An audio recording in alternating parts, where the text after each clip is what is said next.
जन मो गाँ छतरीपुर मो झील को हॉस्टल रे बस्ता रे बांधी रखी थिले बोले मो केस देछि थाना वाला मन किछि एक्शन नौ नांती 24 घंटा थिला नहीं 24 घंटा दे तुम एक्शन न बोल कहिथिले थाना वाला कहले ये चेकिंग करबार छै एटा करबार सेटा करबार दोषी को आन नांती दोषी तो धरि रेडा रखबार अछि ना मोर झील को रोक देछन से ना दोषी मन कोन नांती कते झियो कोठी अछि झील को अनाथ आश्रम में रखछंती पुलिस वाला सार कहले कि जेवा कोर्ट को जेवार अछि चेकिंग करबार अछि झील कोन बोल कहथिले नहीं चाहूची के बस्ता रे बनतिला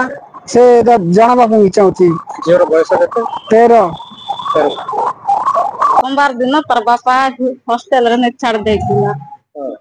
तार पचे हेड सर फोन करला तम झियो दिसु नहीं बोला सेटा पय टिके आसो आजे बोला खोजवा पाई गला तार बापा जाई पाइला जे हाथ रे बंधा हेतिला पाटी रे बंधा हेतिला ओका वास्ता रे पूरा जाइतिला अच्छा बांधिची से मन कहचंती निजे बांध हेची निजे पसी जाईची से काहे की बांधी हबो अच्छा कंप्लेन मका को हॉस्टेल हॉस्टेल 2 वर्ष पाक पाक हबो जॉइन करी 8 क्लास पढ़ती अच्छा अच्छा ऊपर तिला तो बरतला होय से मन पियन जाई कर बैठतिले एमन पढ़ाइलेस्ती अच्छा पियन और बापा रे काका